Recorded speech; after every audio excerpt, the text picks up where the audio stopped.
Welcome to the For Love and Money podcast, the show where business and social purpose meet to inspire a movement for positive change. Here's your host, Carolyn Butler-Madden. Welcome to part 2 of this special Intrepid episode of the For Love and Money podcast, Cultural Immersion in Australia's Red Centre. A brief recap on part 1. So, Intrepid Travel, one of Australia's best examples of purpose-driven business and an organisation I absolutely love, invited me on a new First Nations-led cultural immersion experience in Central Australia for 5 days. It was an incredible experience. I went in August, and along the way, I got to interview some of the people involved in making it happen. In part 1, I interviewed Annette Sharp, Global Social Impact Manager of Intrepid, who shared what Intrepid's commitment to meaningful partnerships with First Nations communities looks like. I also interviewed our Intrepid host on the trip, Stefan Helmut, who is Intrepid's product category manager for Australia. Stefan told the story of how this new experience came about, and he introduced us to the partnership with Benji Kenny, owner of 100% Finke Cultural Adventure Tours. Now, in this episode, part 2, we're going to hear from Benji himself and some of my fellow Intrepid travellers. The interview with Benji was recorded at sunset on the banks of the Finke River on country that Benji belongs to, Rodna Homelands. It was a stunning backdrop. I wish you could see it. You might just be able to hear the sounds of the birds in the background as you listen to this segment.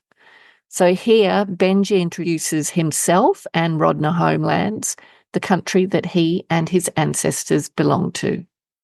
I'm Benjamin Kenny, yung Western Islander man, meron Dari and Rodna country. So, going to translate in English is, my name is Benjamin Kenny. I belong to the Western Islander area. My country is through Dari, which is Hermannsburg, and Rodna country. So we're sitting on one of the oldest river in the world, is Finke River. So my business is named Finke River Cultural Adventures. So after the Old Man River, so the Finke River, another name, Larapinda. The walking trail that's from Alice Springs to Mount Sunder, named Larapinda, is also named after the Finke River. So Finke River is Larapinda. So the land that we're sitting on is Rodna Homeland. Rodna is about 45 minutes drive from Hermannsburg, which is along northwest of Hermannsburg. So Hermannsburg is a community in Central Australia. It's about 125 kilometres west of Alice Springs. So all up, so Rodna is right on the side of the Finke River. So Rodna Homeland is where my ancestors belong to, and so Rodna is just the name of the area, but the place is really, under the Hermannsburg area, close to the Finke River. So Rodna is just the name of an area which is a special place, and Rodna is the land of the homeland, and that's where my ancestors took up. Next up, we asked Benji what drew him to tourism and leading trips. What led me to it is because there was no one else that was doing it around near Hermannsburg area, and I just thought it'd be something interesting to try and start. And then while I was doing it, I just fell in love with it. I like just getting visitors coming and seeing this, like the backdrop of this place, and it's beautiful. Like the sunset that you see, and it's just amazing country. And then I think many visitors don't get to see these sort of beautiful country, and I think when they think about Central Australia, it's desert, yeah, but not really thinking it's like an oasis. Central Australia is an oasis part of your country. So the thing that I love showing people on the country is, the beauty and the nature of Central Australia, like especially here at Rodna. You got the animal life and the beauty of the Finke River. I think people feel in love, when they come and see this place. And I think that's what Central Australia is all about, like to bring more visitors to see the beauty and the nature of it, yeah. think what I think the main thing is for travellers before they think is just research it, find out more information, and the main thing about safety as well is just let your families know how long you're going to travel and check the weather. So all of those sort of things. So it's actually important, like not just pack up and just leave and just come out and there you might break down or get stuck. Make sure there's emergency contact, all those sort of things. Yeah, the power of just being on country is just the energy and the beauty of just feeling like the attraction here and just feeling connected. That's the main thing, is just being connected to the land. So like where we're sitting down now, it's peaceful and it's the sunset is going down and just amazing here. I think the why I think visitors should come with Indigenous leaders or Indigenous guide is they get to learn and listen from a local and understand more than just coming out on go with anybody like a tour guide, but just being with someone that's from the country that knows not only the knowledge of stories but the person that is connected to the country, just like how I do it. Someone that is like just connection and want that person to feel the connection as the same as the guide does. I think a lot of the reason why I love sharing it because a lot of our stories are being lost, and I think having visitors coming out sharing these sort of stories we're bringing it back alive. Yeah, and for instance, like me, it's just I'm learning more and more and understanding more of the stories and the connection and culture. So it doesn't, it doesn't go lost throughout history. Sharing the culture, it makes me stronger and makes me more learn and understand more about the people that come visit. And when I'm sharing the culture, it's opening up. When I'm opening the doors for visitors to come, it's something that we can't explain. It's special for us as families. We not saying we all live rough and that. It's just like not saying it's been tough, but we are happy people. Like we welcome anybody with open arms, so we don't judge. We're caring people. So I'm not talking about family, but Aboriginal people. So if there's a non-Indigenous person stuck on the side of the road, we pull up to see how they're doing, making sure and if if they can't, if they're waiting for someone, we make sure we give them water or there's some food, and that's how we are. Like even though, like our last bit of food, we'd give it to the person that's a bit hungry, starving. And like say if you're were walking here and then you and your husband was starving and thirsty, I'd give most of my stuff to you and then I'd be like, no, I'm all good. So that's how we are as people. We help each other out. So like for what I do here, I'm sharing the culture and the knowledge. And at the same time, when the visitors are here, I'm learning from them as well. So there could be something that I missed, and the client and the visitor already knows the story, and he or she tells me about it. Then when they go, I'll keep it in my head and I'll put it in one word. Then how to explain it to the next group that comes in. The offer for visitors to come and see a place like this, no one else in Australia could come and see and visit. And you have people in Alice Springs that live for 30 to 40 years, have never set foot here, only the Westmac, the Finke Gorge.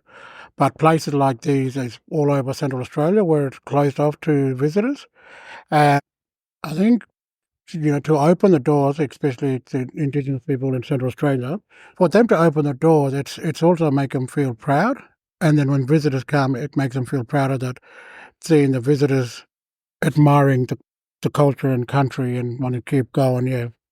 And so then the benefit is having a group come and they take the message back to where they come from, and then next group come and visit Rodna. Say, like if next group come and they're like, oh, my friend told me about this, so I had to come and see, or we read about it on the newspaper, we want to come and see this. So, so as more and more people are now, seeing what's out there and, like, especially Central Australia, it's just not a dry desert or, and I know there's one of the biggest issues about the Alice Springs issue, but there are people like me out here trying to do something like this for visitors to come out.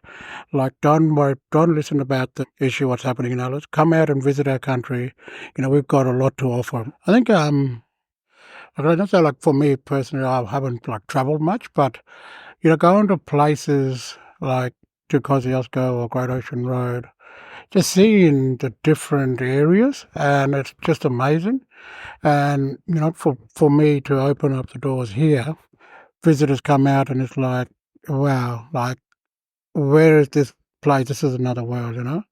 And like what we did for the last 2 days, with being here for one day and then going to Palm Valley and Hermannsburg, it's in the close vicinity, and it's like you're not traveling too far, and it's just one camp, and you're just traveling to short distance and get to see places and then go back to camp.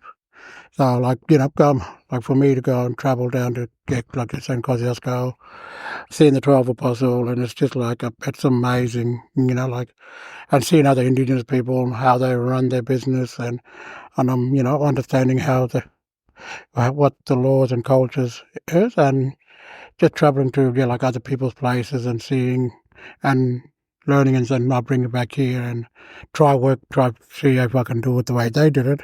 If it doesn't work that way, I'll go back to the way I was running it. Benji was invited to share a message with the Intrepid community. I reckon this message is one for all Australians, but especially those of you who are regular listeners of this podcast. In his first response, Benji talks about the lights at Rodna. I promise I'll explain later. Come to Rodna and come and see the lights. No. Like, just come out to Central Australia, and the Westmac, you got the Finke Gorge, and our Rodna and Hermannsburg. And if we keep doing this partnership, because there's going to be one of the biggest walking tracks that we're going to create from Mungama Camp to Rodna to Hermannsburg to Palm Valley, and I'm going to create a mountain bike trail right here as well, on the hills around the back here. So there's going to be a lot of opportunities there. And if there's anybody in the Intrepid staff or anybody that want to volunteer in the next few years to come out and help with the walking track, but at the same time they got to visit and see the countryside, the door's open. Okay, so the lights. Each night as we sat around the campfire at 9 p.m, these lights would appear in the sky, and they would move fast. They'd move really fast and in different kinds of movements, and then poof, they would just disappear. They weren't planes. They were unlikely to be a satellite, and we never figured out what they were, but Benji had us pretty convinced they were spirits. One story he had shared with us was a traditional Aboriginal story about Tunorala. The same story was shared on a visitor information board at the sacred place Tunorala when we visited it. It's also known as Goss Bluff. I'll read you the story that was on the board. A traditional Aboriginal story about Tunorala. Mavis Malbunka is Katungula, or caretaker, for this story. It is her role to speak for the owners and keep it strong. In the dream time, a large group of women danced across the sky as the Milky Way. They were stars taking the form of women. During this ceremonial dance of the Milky Way women, a mother put her baby aside, resting in his turna, a wooden baby carrier. The turna toppled over the edge of the dancing area and fell to the earth. The baby fell down into the ground, and his turna fell hard on top of him. At the places where the turna crashed into the ground, rocks were forced up from underneath, forming the circular walls of Tunorala. The Milky Way baby was covered with sand and hidden from view. The mother, as the evening star, and the father, as the morning star, are still looking for their missing baby. So, as I was saying about those bright lights. Next up, Benji talks about what country does for a person's body, mind, and soul. The thing is that, like, it's not what I've noticed, what we've been taught as a young age, that, you care for the country will look after you. So what do we mean by the country? We mean by the land. So the trees, so everything is living, We're like living organism. So the trees, the animals, even though the rocks aren't, but they are some, and it's part of the land. And we also come from the land, so we all have to share and look after. And so, like, being out in country, and it does heal you because your mind is not focused on, being on technology, or you're in the city, your mind is already like focusing everywhere. But when you're out on country, outdoors, your brain starts to slow down. But it opens up your mind, and you start realizing what you're missing out on life. And you start thinking about your personal life, and you start to think about, you know, some of the, like, could be, so you think about some of the family members passed away, or you think about, like, oh, what could I do now to, for myself to think. So the land actually, in like the energy, it sticks onto you and it helps heal you. And when you start thinking about a lot of that, it is actually healing you, cleaning you. It's getting away all your thoughts of, like, I should do this, I should do that, or what if, or what, all of that. So it actually, the energy around you when you go hiking or when you're camping, it's actually, it attracts to your energy. Like, it's not saying if you have a bad energy, but the energy, the land will clean that away from you. So it helps you understand who you are. It helps you realize about yourself and what you want to do with yourself. Because, like, just as being honest, that there are our to be, living in town or community, and they are stuck in a room with four walls, and and we have the highest suicide rate so far now, and it's because these young people are not, and people are saying it's always drugs, and like drugs or alcohol, yes, but it's because they're stuck in town and they've got nothing to do. So if they come out, like, bring them out, let them wander around, and it helps them realize, and like, what do they want in life. Next, Benji speaks more about his people's relationship with the land, explaining the concept of ownership. As an Indigenous man, when I talk to my visitors, and when people say, like, about traditional owners or owners of the land, we are not actually like the owners, or we only caretaker.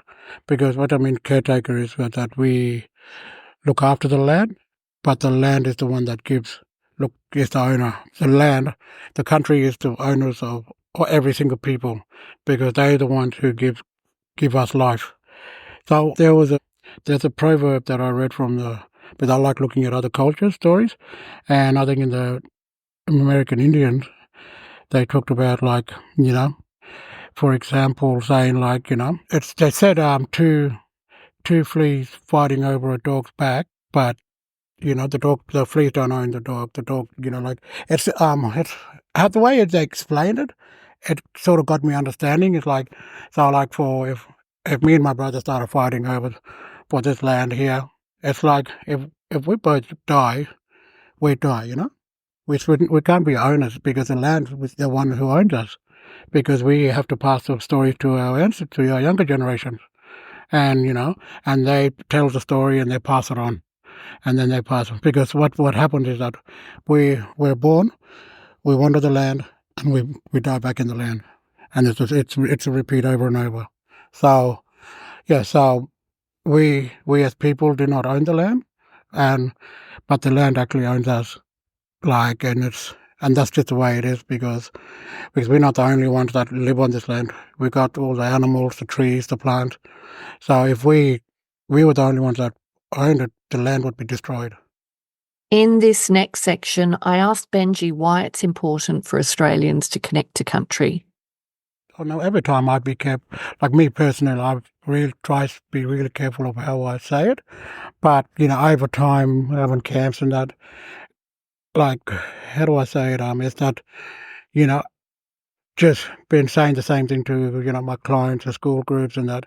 Everybody would hear about it. Oh, like, when this, like, say, the Australia Day keep coming around the corner, and it's like, this is our country, this is our land. And then, you got the other side saying, well, I'm from here, this is my land too. But it's not everybody's land. It's everybody, from who is part of the spirit ancestor. Like people that are born and live from Australia, it's like the reincarnation.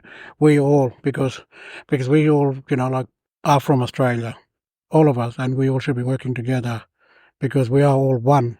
If my brother brought his wife here and she had children, and then their children's children and my children, they'll be fighting over, but Rodna's mine, but no, it's everybody's.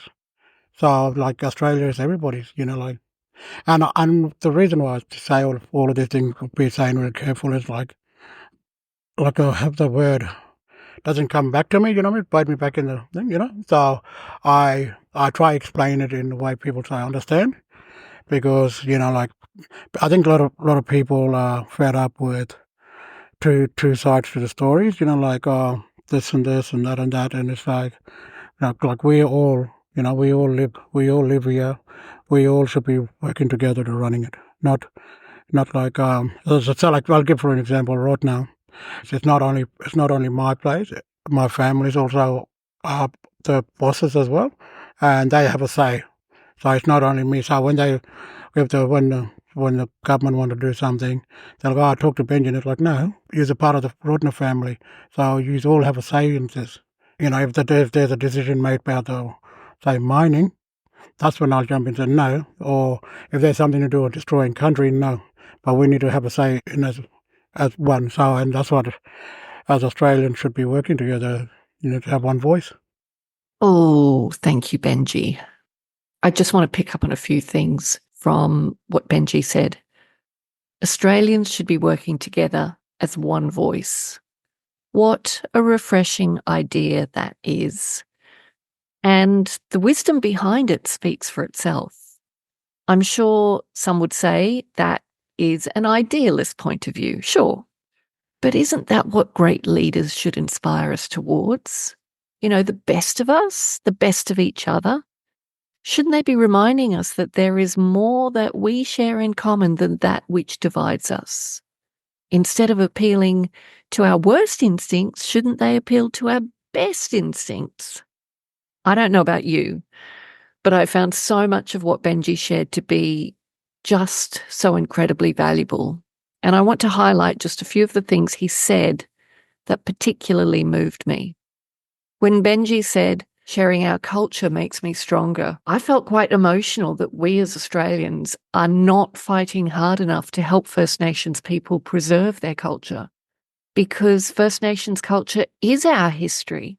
And until we reconcile ourselves with this and start to celebrate it and protect it, we will never be able to fully embrace what it means to be Australian, our shared identity.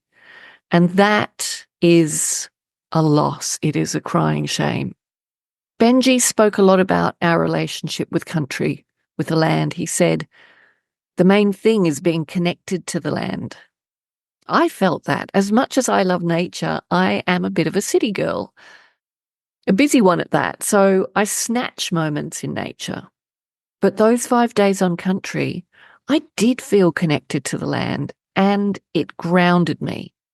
Benji also said, the land helps you understand who you are. Absolutely. Even spending a short time on country helps you get back to that understanding.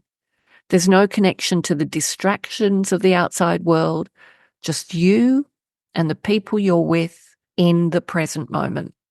It strips away the so-called realities that we've manufactured and connects you to the real reality, to real connections with the land and your fellow humans right here, right now. 2 final quotes from Benji before we move on. The first one, you care for the country will look after you. I'm not going to dissect that one. There's no need. I just wanted to invite you to reflect on it. And finally, to reflect on this philosophy. We as people do not own the land owns us.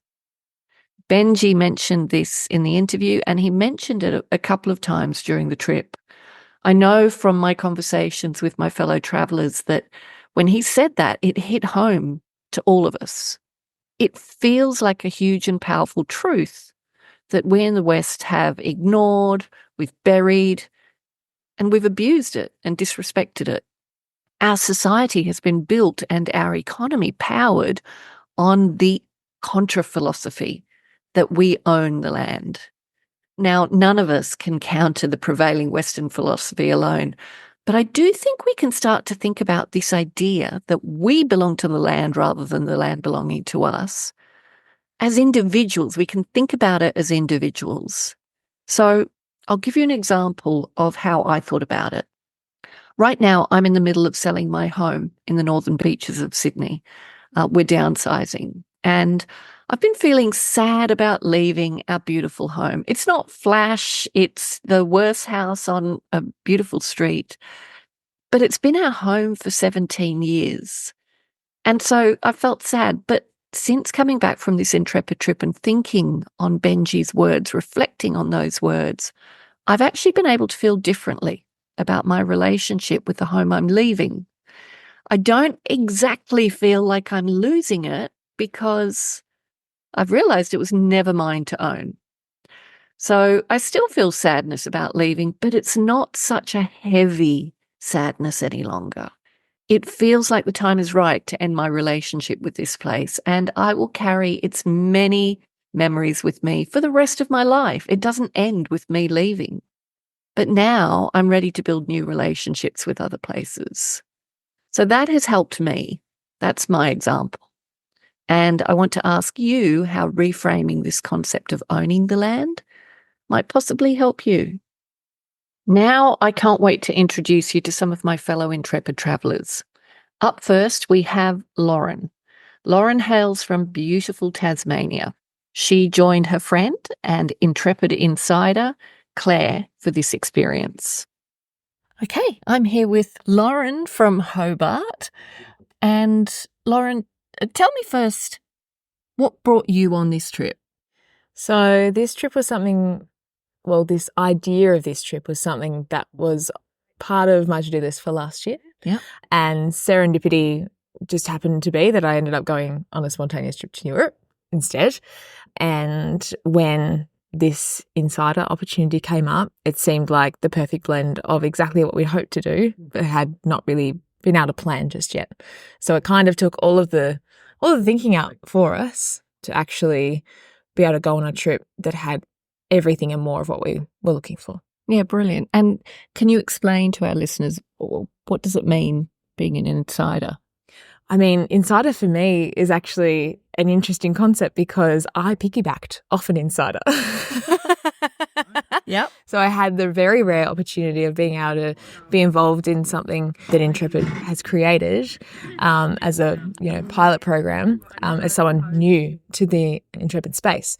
So I think that's been part of the fun for me is I've been a real newbie. So discovering Intrepid. 100%. Yeah, absolutely. Okay. So being able to be part of this first run of this amazing trip, as well as be completely new to this space. I'm not really a camper. I haven't done much of, staying out in the great outdoors. So even that part has been fascinating for me, and just being able to witness everyone get into their kind of camp zone because it's much more familiar for them has been a really fascinating experience for me as well. So it's kind of that perception of, these insiders who've had these Intrepid experiences and just getting from their body language or from how they're, being around one another and the experiences that they've had on other trips and how they've brought that to this space and how I can contribute as someone a bit new and a bit different. And I chuck a dress on after we come back from a hike and everyone's like, what are you doing? But that's beautiful. And like there are some hardcore campers here. Absolutely. Like you, I've only been camping a couple of times. Yeah. So, and I think that's an important thing is you don't have to be a hardcore camper as long as you're open to, an on-country experience. Absolutely. So I know you've loved all of it. We've talked about this, but can you share just, one or two highlights from the trip? Can I go 3? Yes, you can go through. Thank you so much. So I think there's 3 things that stand out. So in no particular order, the one that I'd like to mention first is when we first arrived, we all went straight for the waterhole. Like we all literally got here, popped our things, claimed our tents, and just went for a walk together as essentially total strangers. And we got a little bit of guidance as to where it was, follow the road, you'll get here. And we sat down and we all started to chat and get to know one another, and that was lovely. And then the following morning, so pretty soon after, we had the beautiful experience of Benji then explain as our first stop, essentially, what that space actually means and how significant it is to the dreaming story here at Rodna. Yeah. So I think that was just a brilliant first experience of this is what this space means. And we could, we'd had that experience already of kind of coming together as a group straight away on this beautiful land and being together and then understanding what that actually meant in this context. Another big one for me was Red Bank Gorge today. That's, to not go too much into that story, somewhere that I was really looking forward to seeing in a very kind of quick sort of way. So that had been somewhere that had popped up on my radar quite recently, and it was a really special way to kind of end this, what has been a 2-week trip for me. Yeah, so that was a really special experience. And I hear you were looking at a painting of it. That's right. Yeah, I'd seen a painting essentially on arrival at Yalara. Spent a week in Yalara to see Uluru and Katajuda the week before coming here to this on-country experience. So to see that straight away, to then realise it was part of our itinerary the day before we came, as I've kind of reread through it in preparation, and then to kind of find out it was one of the final things we were doing was just a really nice bookend. So to be inspired like that, to then see it in real life and to have such a beautiful experience there was just really moving. And the final and probably most important one is the generosity of Benji and the willingness of everyone here to learn and to be present and to start, a lot of different understandings have come on this trip. But I feel like we've had this shared experience of understanding a bit more of what this country means and how we can kind of take that back into our communities with fresh eyes and to see things a bit more clearly and to understand, well, this is this context. What don't we know already about, where we come from as majority white Australians? Enjoying the podcast? If you're looking for more inspiration, head to our website, thecauseeffect.com.au, for more resources on how you can start using your business as a force for good. Or buy the For Love and Money book. Every copy sold allows us to protect 1 square metre of rainforest. Help us save 10,000 square metres by 2025. Okay, I'm here with Cheryl from Bustleton, and Cheryl has travelled over from Western Australia in her camper van all the way through South Australia and here to the Northern Territory. Cheryl, first I want to ask you, what made you want to come on this trip? I think the day I got the email, I booked it because... The same day? Same day, as soon as I got the email. Yeah. Because I was here 15 years ago and just fell in love with the country. It's just... something about it. And it's an opportunity to learn more, and the stars aligned, and here I am. Yeah. Oh, wow. That was it. And you're an Intrepid insider? Yeah. So I've taken 6 trips. This is my 6th one. Wow. Yeah. Okay. Where else have you been with Intrepid? I think the first one I did was from Thailand across Laos to Vietnam. Yeah. Then I did Rajasthan in northern India. Uh-huh. Then did a sailing trip around the Andaman Sea out of Phuket in a catamaran. Oh, my goodness. Then went to China and went Beijing to Shanghai. And last year went to Turkey. Amazing. So what is it about Intrepid that you love so much? Oh, they just go really interesting places. It's not just run-of-the-mill. And the tour leaders always are really knowledgeable about the areas that we're going through. And even like the Thailand through Laos, they got different tour guides for each region who were knowledgeable about those areas. And like in the Northern India one, we got to stay in these really remote little palaces and, tents by a lake somewhere and just really, I know this one was called the Cultural Immersion, but a lot of their holidays, you just immerse yourself in the country. That's what I love about it. Yeah. And It's easy. I'm vegetarian, so it's really easy having a guide who can speak the local language to make sure that they can meet my dietary needs. Yeah. Not sneaking fish or meat or something like that in the middle of it all. Something suspicious, yes. Yeah, that I can just feel confident and I feel safe. So tell me, what have been some of the highlights of this trip for you? Oh, I think just Benji sharing his culture, just talking about giving depth to the actual countryside. And, I've read a lot of things and I've, learned quite a bit about Aboriginal culture where I come from. But this area, it's just so ancient, and hearing Benji's stories and just pointing out little features in the landscape that connect those stories to country, I think that's been really, really excellent. What will you take from this experience?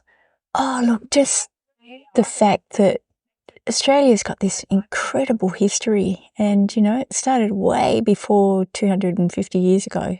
It's just the value and the knowledge that Aboriginal people have, and it's all over the country. And so, just keep looking into that, looking deeper into the country rather than just, the European side of it, which, some of that's a bit brutal. But I love learning about the Aboriginal history of the country because it's so old and it's so deep. And I guess my whole working life I've been involved in land restoration, and so it resonates with me. Yeah. Yeah, beautiful. Yep. Thank you. Is there anything else you want to add? Oh, not really. It's just, great bunch of people. And I guess that's what else I enjoy about Intrepid trips, that you meet a whole lot of interesting people. You might get one person occasionally who perhaps does not have the same morals as you or ethics or love of travelling, but mostly the people that I've met on Intrepid trips have been brilliant.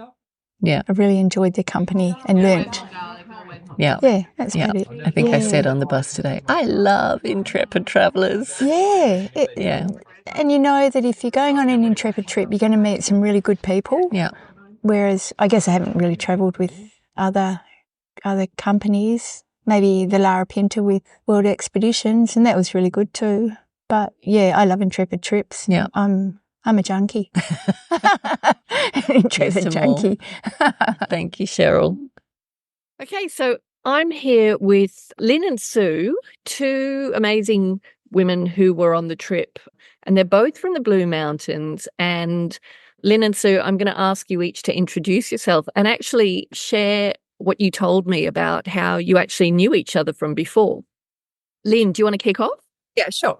So my name's Lynn, and I'm the convener of Blue Mountains People for Reconciliation, which is a group that has existed in the Blue Mountains since 1997. Very much a voluntary group, very much focused on supporting Aboriginal rights and recognition and building strong partnerships with local Aboriginal groups and individuals. And so because of that, I became the convener of Blue Mountains People for Yes during the Voice campaign. And the Blue Mountains is a fabulous place to live. People step up for what they believe in. And so 496 people signed up to be volunteers in the Blue Mountains, and I sent them all sorts of emails. I didn't actually meet all of them.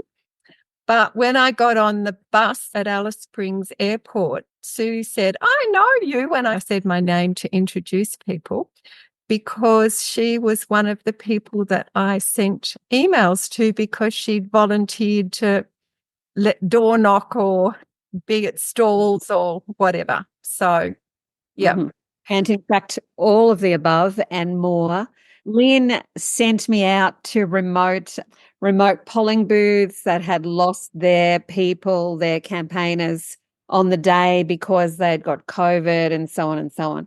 So we convened also a pop-up choir at the Katoomba Cultural Centre one Saturday afternoon and videotaped that, and it was circulated, I believe. So there was a huge amount of activity throughout the latter part of 2023, over probably 4 months or so, that gathered people and built this incredibly strong commitment to, or mobilised an existing commitment to, reconciliation and participation and First Nations centrality to our national story, I guess, and the ethics of how we live in this place. And that's why I knew Lynn. We both live in the same suburb, but it was those activities that Lynn was pivotal to, and I was part of the large army in the Blue Mountains who was working towards that shoulder to shoulder with other people. That's amazing. I mean, in one sense, it's an incredible coincidence because, you know, Intrepid put out the invitation to Intrepid insiders, you know, who might be interested in this trip. And here you are a few streets apart in the Blue Mountains, having actually collaborated unbeknownst to you on something that was important to you. And then again, maybe it's not such a coincidence because a lot of what I talk about on this podcast is that shared narrative and the concept of people like us, which is a Seth Godin. And people like us believe things like this. And knowing Intrepid and what Intrepid stands for, perhaps it's not such a big surprise that you two have come together at this moment, along with all the other people who are on this trip as well. So it probably speaks for itself, but I'm going to ask you anyway, what attracted you to this First Nations cultural immersion trip? Well, I had walked the Larapinta Trail with Intrepid last year and with 2 non-Indigenous guides over 5 days. And it was fantastic. They were really knowledgeable about, you know, plants and geology and various things. But I asked them, you know, what involvement they had with the local Indigenous people. And they said that the plan was in the pipeline to have an Indigenous-led trip. And I said, well, that would be fabulous. So, you know, I knew that that's what they wanted to do, but they hadn't got there yet. So when I got the email, I thought, I've got to do this, you know. So, yeah, it was brilliant. That wasn't long in between, was it? When did you do the Larapinta Trail? Last year. Yeah. Yeah. So, yeah, not long. Okay. And Sue?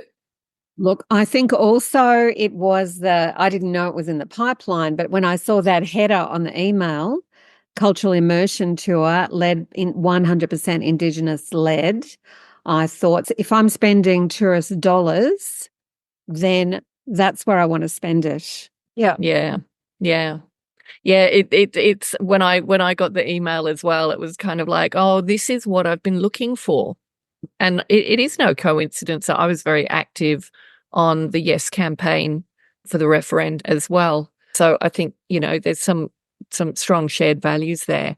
So tell me, what did you think of the trip? I'm going to ask you, Sue, to kick this one off. What did you think of the trip? Well, look, I had an unusual experience because I had an extra camping trip the week before in a remote community. That was something that happened through my work, coincidentally. So I had 2 remote Indigenous-led, if you like, First Nations-led experiences in the centre. I loved the trip with Intrepid. I felt like our Benji, who was our host, who welcomed us onto his traditional land, was incredibly thoughtful, generous, patient, and just a very lovely person to be in the hands and in the care and in the heart of for those 5 days. I don't know if this should be on the podcast, but I'll tell you, I was the last person to be dropped off. And Benji said to me then he'd been very anxious, and the week before he'd been thinking about cancelling the trip because he'd been so anxious about how much support he had. He only had himself that time. He usually has more people. And he said the spirit of joy among the group impacted also on Benji, and he was feeling much more buoyant at the end of the week. as all of us were, I think, as the consequence of the time we spent together. That included as much sitting around the fire at night, cooking together, collaborating on living in a camp, I guess, as well.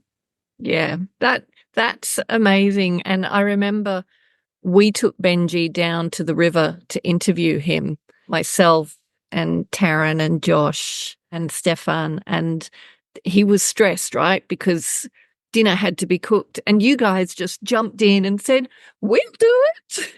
And I think that, that really reflects the tenor of the trip and how everybody just, mucked in, and it felt like we should be doing stuff like that together. Of course, we're living together in a little family, a little community. And something else that I know that happened after you were both dropped off at the airport, I think, we popped in on the way into town. We dropped into the Northern Territory Indigenous Business Network Expo, which was halfway between the airport and the city or the town, in the Desert Knowledge Precinct, I think it's called. So we popped in there and we walked around with Benji, who knew every single person at every single one of all the stalls, who introduced us to his business mentors who'd helped him set up his business. And we saw so many pest businesses, engineering businesses that were First Nations led, that were all involved in this business network. And we found out at the end of that walk around that Benji had also been nominated, his business, the Finke River Adventure Tours, I think it's called, that he had been nominated for an award at those annual Northern Territory Indigenous Business Network Awards. So that was really impressive too. Yeah, brilliant. That's a fantastic end, because I feel like we were in this wonderful bubble on country, like that's what I really wanted when I'd been on the Intrepid trip before. But we were in a sort of ordinary, normal bubble because we were at the Glen Helen campground, which was fine, but it was so special this time to be on country, on the red earth, around the fire at night, all cooking together, and, being off grid on country it's just such a privilege and not easy to achieve. So, Benji's generosity, I mean, I know we were paying customers, but he was enormously generous with his time and his care and kindness, as you say, and his incredible knowledge. But I did need to hear each story about another 10 times to launch it's my brain. And I forgot to say also, something else that was really important for me was that we saw with new eyes, quite literally, I think. He helped us to see with new eyes because, for example, the first night when we walked down, after we'd arrived, we walked down to the waterhole on the river and we looked around, we took a few photos, we speculated on whether this was conglomerate rock or not. And then we went back and had dinner, which Benji had cooked. And the very next morning when we stopped there first, and Benji told us what those rocks in the water represented, and the small dip over here and the bloodwood tree and the sap out of it. And he conjured up, for me, it was like magic. He conjured up a whole new layer of understanding and knowledge and insight and story, building that shared story for us of that place. And then the whole rest of the time we were away, he was bringing out more strands of those stories. And for me, in my work, I'll often have to take notes and take knowledge away, and I'm an academic, and represent it. But I felt like it wasn't something I wanted to extract or take notes on or take that story away and share it with other people. It wasn't mine to do that. It wasn't extractive, It was experiential, just be there in that space, in that moment, learn. That's beautifully put. And I think as well, it's for me, those stories, they created a relationship with the environment around us. You know, it wasn't just another tree, it wasn't just another, crevice or hole in the ground. And that's what stories do. They help you relate to people and to things. And yeah, I think you put that beautifully, Sue. I agree. Did you have any highlights, any particular highlights?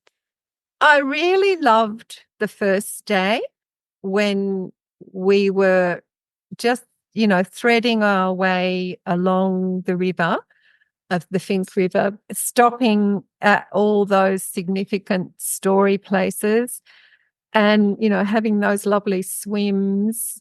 And it just felt really, really special. I mean, the other days were amazing too, but there was just something really magic about that first day. Yeah, I loved it. Yeah. And what would you say to someone who was thinking of taking that trip? Like, why do you think it's important for people to actually connect to our country and our history?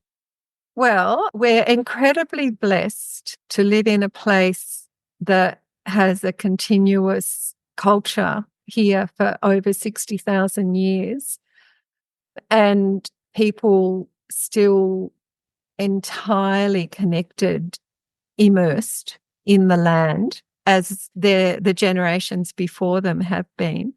So it's a no-brainer to take the opportunity when it's there to be immersed with a First Nations traditional owner. I mean, it's just the biggest privilege, and why would you miss it? Yeah. Yes, and anybody going on a trip like this, you won't learn everything about First Nations people. You're going to learn that the specificity of this place and this landscape, and the whole country is a mosaic of thousands and thousands and thousands of specific places and relations with them. So it's a little bit of an insight and a feeling for a specific place that hopefully we take back to where we are and look with new eyes, I guess, if we've learned a new way of looking. Another thing that's really important, I think, is to just let go of any expectations about how things should be, in what order.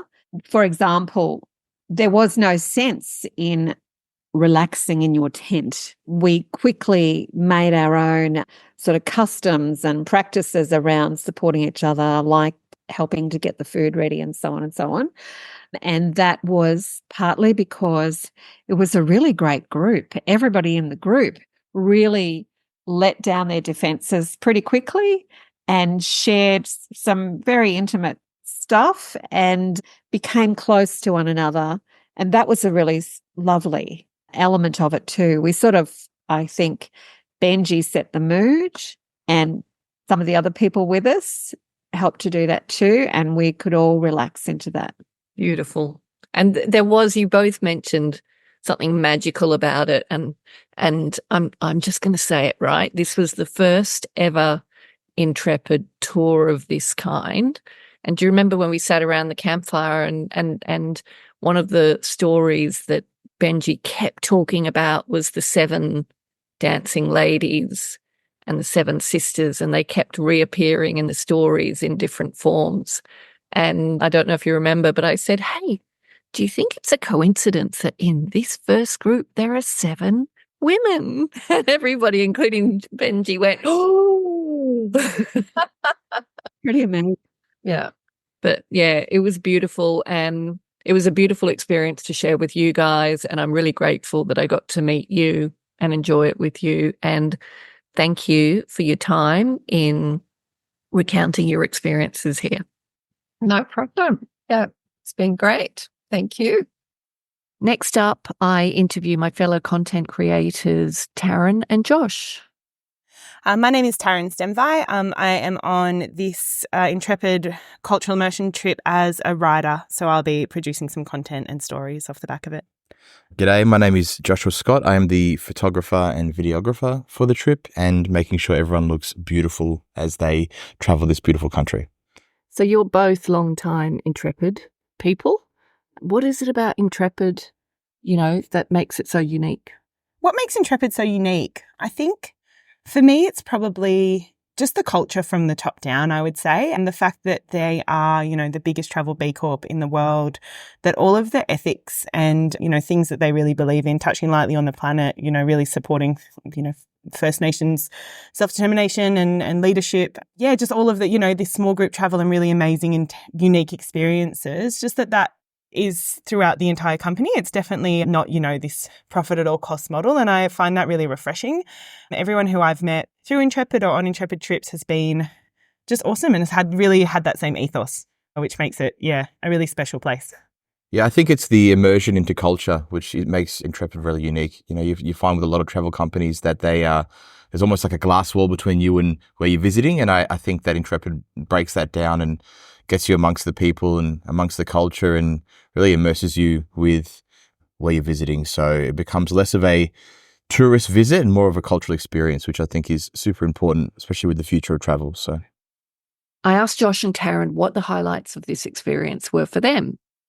Some of my favorite, there's been a lot. Hey, I think we've done a lot of hiking and a lot of exploring, but I think some of the moments that you least expect, like sitting around the fire with maybe 10 other people that you might not have expected to meet in life and you probably wouldn't have connected with, but getting along so well and sharing stories and sharing experiences, it's we tend to fall into our little clans when we get home and our little tribes, and this really builds a whole new tribe around individuals that you might not necessarily meet. So I think that connecting with the country and connecting with people has been a very, pivotal point of this for a lot of us. So for me, it's the stories. It's so incredible to be here with Benji, our local Western Arrernte guide. He's so amazing. The way that the stories that he tells of the dreaming and even just, his own personal stories completely reshape how I see this place and how I see, myself as a white person in Australia. And what a special place we live. I'm so honoured and privileged to be here. What a great group of people it was to be amongst and to share this incredible experience with. Truly Intrepid people. I also share Taryn's sentiment about being honoured and privileged to have taken part in this experience, and also honoured and privileged to be able to try to capture its essence and bring it to you, my For Love and Money podcast listeners.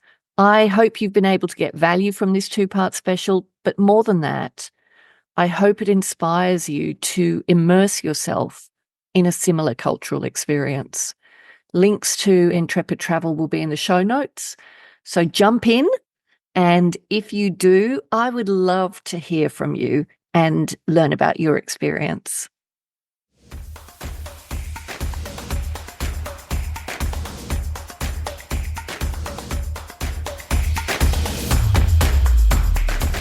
Thanks for listening to this episode of the For Love and Money podcast. If you'd like to take a deeper dive into the purpose movement, visit us at thecauseeffect.com.au. And remember, doing good is good for business. So if you're not doing good, then what are you doing?